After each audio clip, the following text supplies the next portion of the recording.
As we dive deeper into this cold case, a dark and tangled web begins to unfold. A web woven with conflicting stories, hidden motives, and people who may hold the truth. In part 1, we explored the details of the crime itself, but now it's time to focus on the key players, the suspects who were caught in the crosshairs of the investigation, and one whose story raised suspicions. Will we ever know who holds the key to this mystery?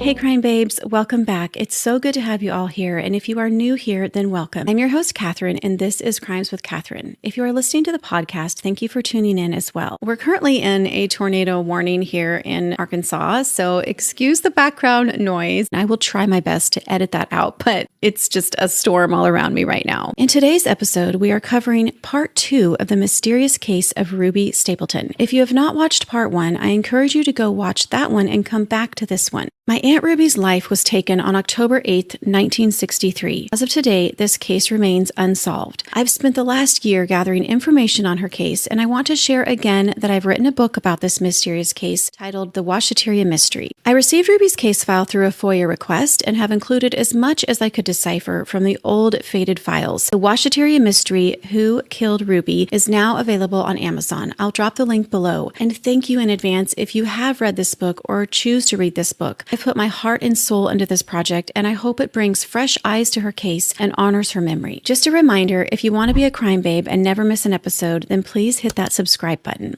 I want to give a trigger warning. Today, we will be discussing topics that are made for mature audiences and are sensitive in nature, such as grooming, SADV, drug and alcohol use, the description of my aunt as she was found, and since this crime occurred in 1963, some of the police statements include language and attitudes that may be offensive or harmful to marginalized communities. Please practice self-care when listening to this episode. Let's continue where we left off in part 1. At the end of part 1, we had discussed how Ray had received a suspicious phone call that at first seemed like a clue to Ruby's whereabouts. Unfortunately, it didn't bring investigators any closer to finding Ruby, but it did open the door to gain insight into Ray's secret world. 58-year-old Doc Stapleton revealed a secret that shocked detectives. Ray's secret was ultimately the reason for his sudden departure from Harding 10 years prior. This secret was well kept and known only to a small few. The secret? Ray admitted to having affairs with male students and male faculty. Once this was found out, George Benson, the president of Harding at the time,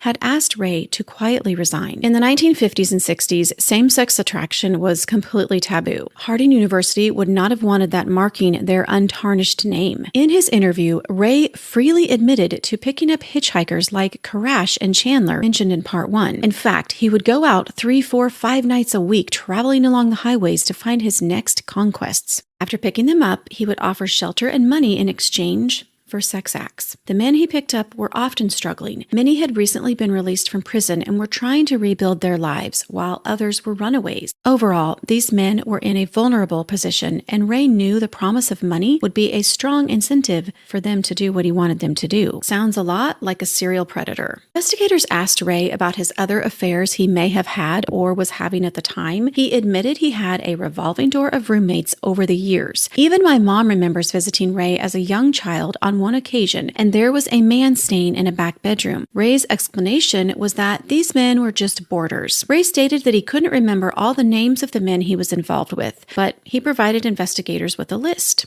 The names on this list dated all the way back to the 1930s up until the 1960s. I cover this topic more in depth and list the names in my book, The Washeteria Mystery. Ray was fairly graphic and open about his relationships, and I don't feel like this is an appropriate platform to go into all those details due to community guidelines. But if you would like to read more of the salacious statements from some of the men he was paying, then head over to Amazon. And I have to say, they are quite descriptive. When police questioned Ray about his interactions with these men, Ray described them as petting parties. Again, in the 1960s, these types of affairs were taboo and in most states were considered a crime. I want to add that I'm not trying to dig up others' skeletons in their closet and expose family secrets. My intention is to shed light on my Aunt Ruby's case and finally bring some justice to her if possible. And if these names listed that were obtained through a Freedom of Information Act can be of any help in any way, then I'm going to cover that part of it. So Ray gives this list of names to the detectives and stated there was no one else he could think of that he had a prolonged affair with, or certainly none that he entertained in his home. But there was one name he purposely left off the list: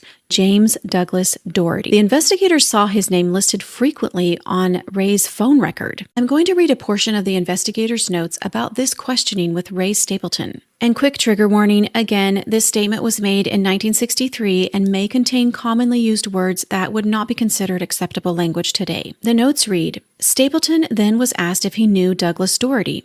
He showed great surprise, raised up abruptly in his chair, and exclaimed, "My word, man, where did you get that name?" Investigators did not answer his question and then asked him what his relation with Douglas Daugherty had been. Stapleton regained his composure and stated that he had met Douglas Daugherty after Daugherty had been pointed out to him by another homosexual who Stapleton refused to name and had approached Daugherty about performing homosexual acts with Stapleton. Daugherty consented and lived in Stapleton's house occasionally and rented rooms, and at some time performed these acts in an automobile. End of portion. That affair in itself was scandalous for it being 1963, but not as concerning as what they learned next. His relationship with James Douglas Daugherty started 5 years prior when Daugherty was just 14 or 15 years old. Ray had been introduced to him in Dallas, Texas while scouting out other young men. Ray told investigators the man he refused to name had just enjoyed Daugherty's company and told Ray Daugherty would be good company for him as well. Sounds like something very sinister was going on down in Dallas, Texas in the 1960s. There are many more details in my book like this one that are just flat out shocking. Ray told investigators for the past 5 years he had been giving Daugherty money and a free place to stay off and on and had paid for things like bowling. James Douglas Daugherty was from Canton, Texas, which is about an hour outside of Dallas. I'm under the impression that he was a runaway that lived on the streets at different times because I'm pretty sure I read that he dropped out of high school. Investigators wondered what other secrets Ray may have been hiding at that point. The police report goes on to say Stapleton then began to tell officers a long and detailed story of why he was practicing these acts. He blamed the matter entirely on Ruby, making the remark that she had driven him to his present state of mind. He stated he hated her and hoped he never saw her again. He then added that his children hoped that they never saw her again. The fact that he threw in the statement about his children never wanting to see their mother again is just despicable to me. Glenn Dewey and Mary Claire were very cooperative with police, and although the Stapleton family had their ups and downs, as with any family, I know her children did not want harm to come to their mother. Ray told investigators he had sent a telegram on October 9th to Daugherty in California, where Daugherty was living at the time. He requested him to call him collect at the house in Searcy. When Daugherty called the Stapleton home, Ray informed him that Ruby was missing. According to Ray, Daugherty didn't seem bothered by Ruby's unknown whereabouts. Daugherty told Ray he was back living with his estranged girlfriend, Louise, and Ray became enraged. He wanted Daugherty all to himself. Ray had previously offered to pay for Daugherty's college in Superior, where Ray was living at the time, but when he found out Daugherty was back with Louise, he said the deal was off the table. Daugherty pleaded with Ray to allow Louise to move in with Ray too. He said Louise didn't mind their relationship, that they could continue the petting parties they had always done before. Keep in mind, this conversation happened on a phone call in Ruby's home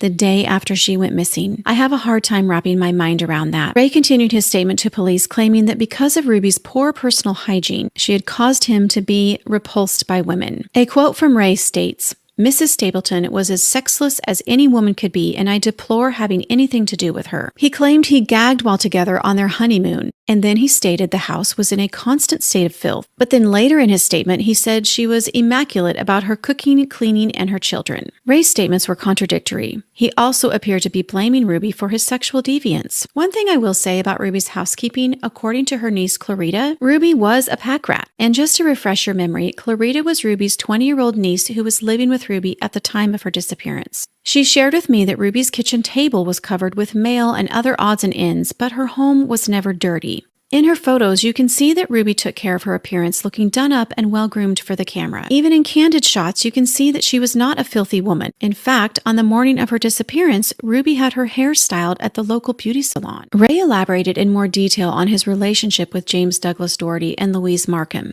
He not only admits how much money he spent on Daugherty, but then he tries to point the finger at Daugherty and Louise as being involved in Ruby's disappearance. More on that in a minute. The following is a portion of Ray's statement to police about Douglas Daugherty and the money he was giving him. It reads, "Normally, I spend no more than $10 or $15 on a man to have him love me, and I have spent $85 on one occasion to have a man love me for one night. But there is no comparison between this type of spending and the money that I have spent on Douglas Daugherty. I estimate that I have spent at least $4,000 on Douglas Daugherty already, mainly for his love and affection. He pleases me, and I love him very much. If I loved my wife like I do Douglas Daugherty, I wouldn't let her out of my sight. But I don't want any sexual relations at all with him, and my sexual experiences with Douglas have been very few. I only want from Douglas Daugherty is for him to just love the hell out of me. I wanted to give him this education and spend money on his education just so that he would live with me and love me." End of portion. To put the amount of $4,000 in perspective, Ray's salary as a college professor back then was $6,500 a year. $4,000 was a substantial amount of money to pay someone for favors. A little bit of side info about my family. When Ruby's body was discovered on October 19th, my mother with her parents and siblings made the trip down to Searcy, Arkansas. It just so happened that my granddad, my mother's father, was standing outside of the room at the police station and could hear Ray repeating some of these shocking things about Daugherty. I was told my granddad had to hold himself back from breaking down the door to confront Ray because he was so angry at hearing these confessions. I find it interesting Ray stated he was only in love with Daugherty, but by his own admissions in previous statements, the initial reason for contact was not for love. Ray continued his interview and told police he was fearful of Ruby's safety because Daugherty and Louise knew he was a free spender and worth more with Ruby out of the way, insinuating that they were involved with her disappearance. Ray told detectives he never told Ruby about this fear, but it seemed like an odd coincidence that she was reported to have been nervous on that last day. He also stated to investigators that he was being blackmailed by other men threatening to turn him in for the acts he was paying them for. And at this point, you might be thinking, well, this is an obvious motive. What an easy open and shut case. But unfortunately, it was not that simple. One of the men who Ray claimed tried to blackmail him was named Douglas Dwayne Martin. Investigators eventually tracked Martin down and interviewed him. He claimed Ray had taken advantage of him, Martin's statement being a bit different than Ray's. Martin had been hitchhiking in the spring of 1962 when Ray picked him up and offered him dinner. Martin declined, but Ray took him to a restaurant anyway and bought him a malt. Ray offered his home as a place for Martin to stay until he got back on his feet, and Martin agreed. He told investigators Ray took him to his 100-year-old colonial house in Monroe, Louisiana. Ray wanted to give Martin a bath. Martin's exact words in the police report stated, "I wanted no part of that bath." Eventually, though, with a little prodding, Ray convinced Martin to take a bath, and afterwards, the police report stated that Ray dried Martin off and they ended up sleeping in the same bed that night.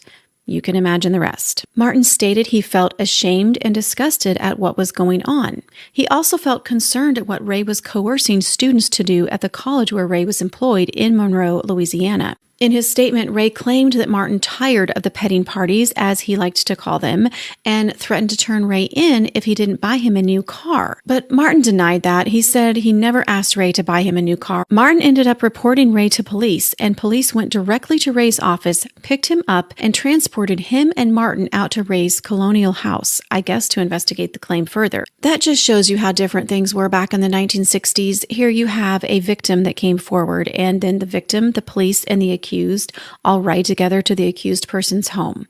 That scenario would not take place today. Upon searching Ray's house, the police found multiple pictures depicting male genitalia scattered all over, and Ray was arrested. Ray told investigators in Searcy he was able to escape prosecution by agreeing to police in Monroe that he would leave the area and never come back. Ray painted himself as the victim in the situation, saying Martin tried to ruin other men's lives by false claims. But he admitted giving Martin money for performing sex acts. Another hopeful lead turned into frustration as investigators gave Martin a polygraph that he passed, and he was cleared by his alibi of being out of town at work. All the salacious stories coming to light were not bringing investigators any closer to discovering what happened to Ruby. Those admissions by Ray were creating confusion, and it was a very challenging time for investigators because these men were from all over the country. It is frustrating to think of how Ray was committing these crimes at different colleges and was never held accountable. The college college in Monroe was not the only college where Ray found himself in trouble for approaching young male students in inappropriate ways. In fact, he was asked to leave several colleges for inappropriate behavior. It seemed as if the colleges were willing to let a criminal go than have a so-called scandal attached to their name. Going back to the James Daugherty situation, investigators eventually tracked him down and then his common-law wife, Louise Markham, and checked out their alibis. They were at work in California at the time of Ruby's disappearance. Investigators also scrutinized Daugherty's family members because on October 7th, Daugherty's brother, Danny Daugherty, borrowed his car and drove with another brother, Dewey, from Ben Wheeler, Texas, all the way up to Philadelphia, Pennsylvania, to visit another family member. Well, if you look at the map, you can clearly see that Danny and Dewey Daugherty definitely could have made a detour on October 8th to Searcy. But detectives checked their whereabouts and learned the brothers had a tire replaced on the car sometime around the 8th of October in Pennsylvania. Tire shop owner claimed that he remembered them coming in and getting a new tire on the 8th, but then he admitted that he could have written it down as the 8th, and in fact, it could have been the 9th. The brothers were eventually ruled out, though, as suspects due to the discrepancy of the tire shop's memory and the lack of proof of any evidence tying them to this crime. But that whole scenario of Ray telling investigators he was afraid that Daugherty might harm Ruby is just so suspicious, and the unknowns are frustrating to say the least. I think it's odd that his car was borrowed to go across country just for a 2-day trip, because when the brothers got to Pennsylvania,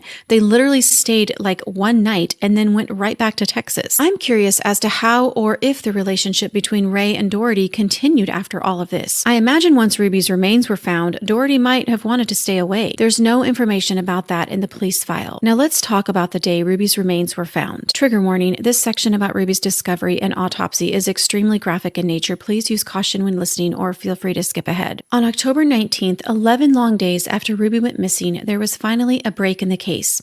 A young man by the name of Jerry V. Bass, who had been squirrel hunting along Bull Creek, came across a lifeless, badly decomposed, nude body of a woman that was later identified through dental records as Frances Ruby Stapleton. An autopsy was performed and the manner of death was listed as suffocation and/or strangulation. A wad of cotton described as a cotton bolus was found deep in her throat, with the hyoid bone being broken. Due to the advanced state of decomposition, the medical examiner could not determine if the broken bones were from the outside or from the cotton being shoved so far down her throat that it broke the bones in her neck. The fist-sized bolus of cotton was described as a type of high-grade cotton that you would see at a fabric store. When I was talking with Heather, Ruby's granddaughter, she had been told it was like cotton stuffing you would find in the seat of a car, almost like cotton batting. I had been under the impression that it was like a cotton rag used to wipe up oil spills. Unfortunately, the cotton is missing along with all other physical evidence. After Ruby's remains were found, calls came flooding in with tips and things people recalled about October 8th. One bystander reported hearing a car drive down the road outside the Washeteria on October 8th at around 11 p.m. They said they heard the car radio playing loudly and the car honking its horn repeatedly. The heat index had been very high on October 8th and the humidity would have been unbearable. There was speculation that the windows were down and the perpetrators were trying to drown out Ruby's screams with the radio and horn honking. That could possibly explain the cotton batting that was found shoved in her throat. If she started putting up a fight, the perpetrator could have grabbed the nearest thing to silence her, which could have been upholstery cotton from the car's interior. Now, this section is extremely graphic, and while all of this is very gut-wrenching, it is a more graphic description to hear, so feel free to skip ahead. It was noted that Ruby had superficial cuts starting at her lower abdomen, running up the length of her torso, extending up between her sternum, and then fanned out off to one side towards her shoulder. Investigators assumed the cuts were made from removing her clothing. A piece of her bra and belt were found near the body, having been severed with a sharp instrument. Due to the advanced state of decomposition, the coroner was unable to determine if Ruby had been SA'd, which would have been a very important detail. Unfortunately, Ruby's dress, glasses, slip, girdle, undergarments, keys, purse were never found. Only a button, the piece of her bra, and the part of her belt that matched the dress she wore that day was found near the body. I want to mention that I spoke with a retired detective. I gave him the quick synopsis of Ruby's case. He indicated that in his opinion, this crime appeared to be an organized killing and that someone was trying to shut her up. He said that shoving a rag or other item down someone's throat is more than just trying to stifle screams. It could be a symbolic way to say someone is being silenced for something they knew or were about to expose. The detective also stated to me he wondered if Ruby was possibly catching on to Ray's secrets, and therefore that would have been reason to get rid of Ruby. Having a secret like that come out would have been detrimental in those times. He also said Ray could have used his manipulation tactic he was using finding his victims to also manipulate them into doing his dirty work. He wouldn't have necessarily needed to pay them money, but just threaten them with exposing the things that they were doing with them. And of course, there's a lot of other facts about this case that points to a planned hit. Investigators learn of yet something else that adds more intrigue to this case. A young man who was attending Harding College lived behind Ruby. He noticed in the days leading up to Ruby's disappearance that he saw on more than one occasion a dark-colored car sitting near Ruby's home with its lights off, but engine running as if it was watching Ruby's house. Now, at the time, he thought nothing of it except that it was a bit strange, but when Ruby went missing, he wondered if it could have something to do with her disappearance. The most important eyewitness account comes to police around October 19th.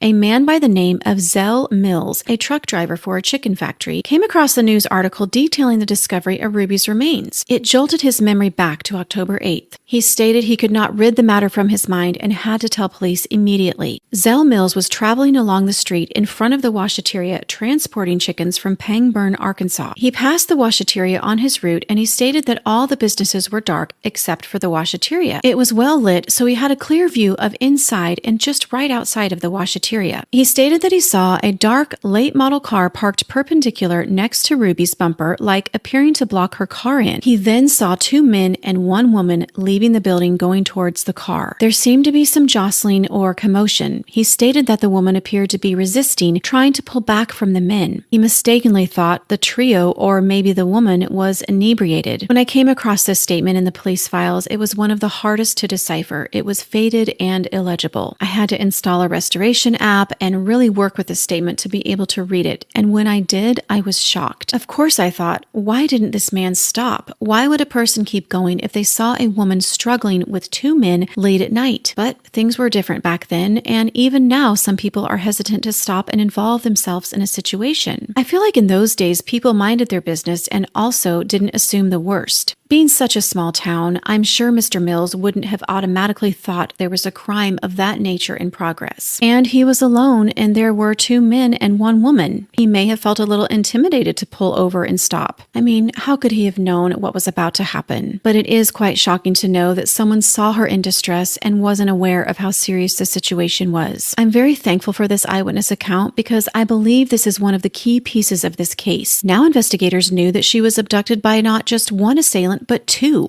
Zell Mills wasn't able to describe the men's faces, but did state that the two men were wearing what appeared to be dark suits and that all three people were Caucasian. This report validates mine and others' theories that this was a planned abduction, not just a crime of opportunity. But you, as the listener and viewer, will have to form your own opinion on whether this was a random crime or premeditated abduction. I cannot wait to hear everyone's opinions and thoughts at the end of this episode. Another important aspect of this case was the fact that Doc and Ruby Stapleton were well known around Searcy for having acquired a significant amount of money recently due to property sales. Harding purchased homes and land from Ruby in the summer prior to her disappearance. The college built a grand structure that was named the American Heritage Building. It still stands today, being called the David B. Burks Building. The mud puddles I mentioned in part 1 that Clarita dropped her sweater in were due to the construction of the American Heritage Building going on right next to Ruby's home. Here is a picture from the article in the Harding Bison detailing the sale. Investigators wondered if this public information could have created a motive for Ruby's death. During my research, I visited Harding campus several times, and on one of these visits, I recorded where Ruby's home would have been next to the David B. Burks Building. If you keep going that way, there's the American Heritage Building. This used to be a through street. Our homes would have been along back in there. Now, Ruby did share some of the profits from the sale with Ray, but not even half of the profits. She also told one of her sisters that she took Ray off the bank accounts when she realized he was giving so much money to so many different men. I tend to think Ruby was unaware to the extent of Ray's involvement with these men because, again, he was very charismatic and always wanted to help people out. But I speculate that as time went on, Ruby was beginning to get suspicious. Was Ray's world closing in on him, realizing that Ruby wasn't going to fund his spending? Could that have caused him to go into a panic and make an arrangement to get Ruby out of the way? There are many details that point to Ruby knowing Ray was living a secret life, but I also have to question how much she actually knew. In my conversation with Heather, Ruby's granddaughter, she shared with me that her mother, Mary Claire, was convinced that money was the motive for this heinous crime. She knew that her father, Ray, wanted Ruby's money. Ray knew with Ruby out of the picture, he would stand to inherit all of the money from the sale. Was that motive enough to get rid of her? That's the question lingering in everyone's minds. There is yet another piece to this puzzle that Clarita shared with me and reported to police. A short time before her disappearance, Ruby told Clarita she had received a threatening letter from Ray. And then Clarita came across a letter that was actually the response from Ruby to that threatening letter from Ray. Ruby kept a copy of each letter that she wrote, and it was just sitting out on the kitchen table. Clarita, being a curious 20-year-old, quickly skimmed the letter. In it, Ruby was pleading with Ray not to go through with the divorce. She said she would sell all the properties to Harding if he didn't go through with it. Ray told investigators he was asking several different men to wait for him to get divorced, and then he could be with these men and they would go live in a big city where they could remain obscured from the public eye. So that's another obvious motive to get rid of Ruby if she was giving him a hard time about getting a divorce. Clarita said she also read where Ruby made a very curious statement in her letter. In that same letter, Ruby also said, "Go to the FBI. These men will not stop until they get what they want." What was she talking about? Were these the same men Ray told detectives that were blackmailing him? Obviously, Ruby knew something about Ray's secrets, but we just don't know how much. Clarita told law enforcement of the copy of this letter from Ruby, and the detectives told Clarita they would call Ray and Mary Claire down to the station for a joint interview to give Clarita time to search the house alone for this letter. Clarita stated to me that she would have looked for the letter had she still been living in the home, but by then her father had moved her out into the dorms when he learned of Ray's secrets. You see, Clarita's parents hadn't known anything about their brother-in-law's secret life. In fact, George Benson's secretary of 30 years alerted George to the fact that Clarita's parents were unaware of Ray's secret and that he should call and tell them. Marguerite O'Banion told George Benson to notify Clarita's parents about Ray before they even traveled to Searcy. Again, this secret was very well kept, even from family. They lived 3 hours away and drove straight to Searcy when they heard about it. They were very protective of Clarita and their niece, Mary Claire. And here's a little side note for you. George married his secretary, Marguerite O'Banion, in the 80s, 1 year after his wife of 45 years passed away. That may not be relevant to the case, but it does show you how close George Benson was to his secretary. And I like little added details in a story. So Clarita would have looked for the letter, but Clarita also thought Ray most likely would have seen the copied letter sitting out on the kitchen table and destroyed it. And according to Clarita's account, Ray became enraged at Clarita's father for moving her out, saying Clarita was the bright spot in their life and just a ray of sunshine, and he kind of threw what they would call a hissy fit that she was being moved into the dorms. Ray was hostile to Clarita's father, and Clarita was a little bit scared of Ray. Needless to say, the letter in question was never found. Trigger warning, this next section covers DV. Please use caution when going forward. Clarita was not the only one a little bit scared of Ray. My grandma also witnessed firsthand Ray becoming enraged a time or two when she was living with Ruby as a young teenager to complete her college education at Harding. Growing up, I would hear about how Ray would attend church in the morning with his family and play the charismatic, friendly man of God, but would act the opposite behind closed doors. He didn't care for Mr. Benson, and after seeing him at the church they attended together, he would go home, shake his fists, and scream, "I hate George Benson." On more than one occasion, my grandma even witnessed Ray striking Ruby across the face while angry. My grandma was a young 18-year-old girl at this time and said she busied herself in another room on those occasions. Obviously, Ray and Ruby had a tumultuous relationship that not many knew about. But while his behavior raises eyebrows, we also have to keep in mind that this was 1960. 1963, and unfortunately, there were probably a lot of marriages that were similar to theirs. Domestic disputes were frowned upon even if there was a clear victim. I imagine Ruby herself would have wanted to keep those types of things hidden from the public eye because she could have lost her fellowship within her church. Her role in the church and at her Christian college was very important to her, and she would not have wanted anything jeopardizing her employment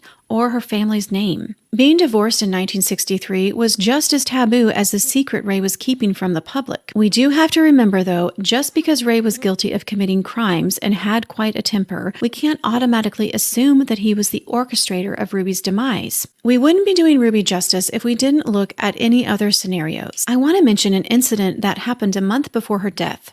It adds yet another layer to this already confusing case. Ruby came home one afternoon and found two young men hiding in her coat closet. She was able to run out the door to the nearby campus, but not much else is known on that incident. The perpetrators were never identified, and there's essentially nothing else in Ruby's file that I could find about that incident. There is yet another theory to explore. I want to mention this before we wrap up today. The theory was that Ruby was silenced because she was about to expose a bootlegger from the town of Searcy. Harding University, being a conservative Christian college, would have shunned drinking at any age for any reason. But people are always going to find a way to fulfill their desires. Ruby was consumed with finding out who was supplying liquor to her Harding students. This actually was very grievous to her. She was very protective of her students and did not want any underage drinking going on. Some theorize she was silenced by Orrin Ray Hayes, a known bootlegger. Orrin Ray Hayes seemed like a likely suspect. He was rumored to have been spotted at the Washeteria on October 8th and had dropped off clothing covered in a red substance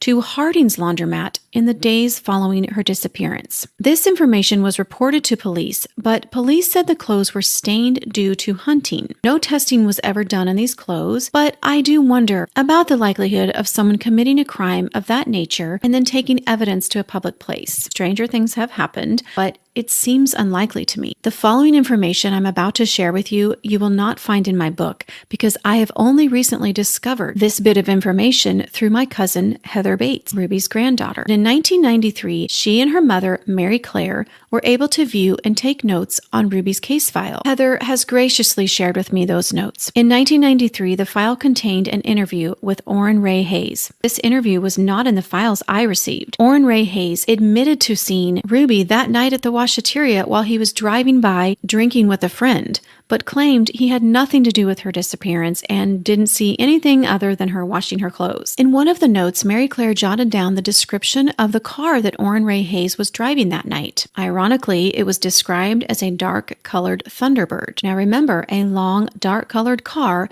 was seen not only circling Ruby's home that afternoon, but a dark-colored car was seen at the Washeteria that night as well. If Orrin Ray Hayes did have something to do with Ruby's death, we can only speculate on the motive. Mary Claire actually speculated that her father, Ray, could have possibly hired Orrin Ray Hayes to kidnap Ruby, and then Ray would receive and pocket the ransom. Ray would also then be seen as the savior that swooped in and saved the day. Mary Claire theorized that her father never intended for Ruby to be murdered, but Ruby being Ruby put up more of a fight than was expected and ended up being killed. Heather and I discussed this theory and thought it could be plausible until I pointed out that if Ruby was never intended to be killed, how would her captors escape identification? Heather and I concluded that for Mary Claire's own emotional peace of mind, maybe she constructed a scenario where her father wasn't intentionally trying to murder her mother, just to hold on to some piece of normalcy, if you can even call it that, in this horrific crime. Another thing I want to add is when Heather was attending Harding herself, as she entered a class one day, her professor, an older man who had known Ruby, point blank said to her, "Orrin Ray Hayes is the man that killed your grandmother." Heather had heard that name before and said she wasn't surprised by that. The general consensus from many Searcy residents is that Orrin Ray Hayes was involved